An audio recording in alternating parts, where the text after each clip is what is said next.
King of the Hill. King of the Hill. Which I surprisingly think I'd only seen like one time. Really? Before. Yeah, I mean, as I mentioned earlier, it's an episode that I always forget about. And to be honest, when you said it, I was like, yeah, I think this episode's alright. And then I watched it and I was like, oh no, this is great. So, after his obesity embarrasses Bart at a church picnic, Homer attempts to lose weight by going on midnight jogs around the town. Pause for a second. One of my favorite gags of the whole episode is at the church picnic. Mr. Burns is like getting a tan on in his limo. Yeah. And he's like, this, how is that kite coming along? And Mr. Burns is like, soaring high, sir. And we see it's just flat on the ground. And Ralph comes up and tags Mr. Burns. He's like, you're it. He's like, oh, we'll see about that. He just starts chasing him with his limo. He's like, you're not it. Soon discovers Power Source, an energy bar made with apples, which he starts to eat regularly. At a gym, Homer meets Rainier Wolfcastle, who becomes his fitness coach. In 2 months, Homer is healthier and more muscular. He looked hot. Yeah, big old muscular Homer. My goodness. Reveals his exercise habits to his family. At the gym, 2 Power Source representatives, Brad and Neil, Brad played by Brendan Fraser. Yeah. Ask Rainier to climb the top of Springfield's tallest mountain, the Murder Horn, which is a publicity stunt.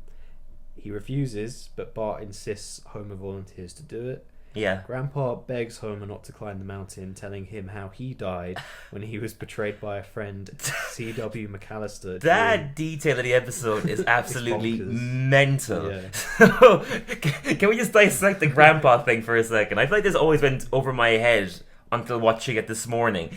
He tells in the story of like, the guy like took his oxygen tank and like pushed him away, and he says that he fell 10,000 feet and landed on a bunch of rocks. And he's like, oh, but we were tougher back then, you know. I was dancing that very night. It gets revealed later on when Homer's climbing the mountain. He finds the guy, and he reads his journal and sees that it was the other way around. Grandpa abandoned him and took all of the oxygen tanks, and also took a bite out of his left arm.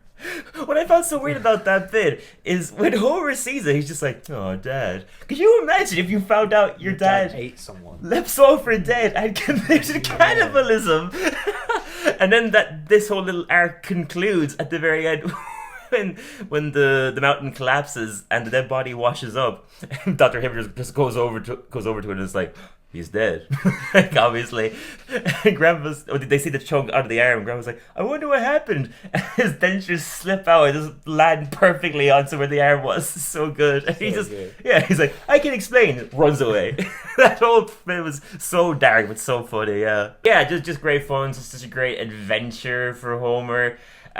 Just so many, like I mentioned about the episode we reviewed earlier, just like so many well written clever gags. Like he becomes obsessed with everything being in bar form, and there's one bit where he's like, I'm gonna squish all this 10 pounds of spaghetti into a bar, and just uses a cleaver thing, turns into a bar, eats it, and just goes to the phone and is like, hello, hospital please.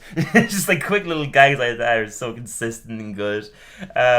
Made me laugh out loud at the end as well. It's just like just classic silly Simpsons guy, but I love this when Bart's like using his binoculars to see the flag up on the mountain. Yeah. He's like, I just see the pole. Maybe the flag flew away. And he's just, there's a classic dough. And then Marge looks as well and is like, is that your wallet? He left his wallet on the mountain. So good. Just like wonderful guys throughout. A great adventure for Homer. A good dissection of his character too. Like the whole stuff of like him like genuinely struggling, feeling insecure about his weight and stuff like that was like kind of deep and different for the Simpsons. Like Cecil helped like dragging him out of the house, trying to get him running. He's like out of breath and so exhausted, and we just see Flanders' mailbox. Like he only got that far. So good. Yeah, it was a wonderful, fun episode. Like I said, just one that I always forget about, and people do. I'll be midway into it and be like, oh no, this is great. I think people are so quick to discount like any or at least most episodes from season 9 just because it's kind of considered like the end of the golden era. Like people always kind of say seasons 1 to 8. Yeah. So season 9 kind of gets discounted. I think season 9 has so many stellar episodes. So good. Yeah. I think the only one that really gets credit is the City of New York vs. Homer Simpson. That one gets a lot of praise. Every other episode from the season doesn't really get much attention, and this is one in particular that I think deserves it. I think it's a wonderful, fun episode. Yeah, I would give this episode from season 9 a 9 out of 10.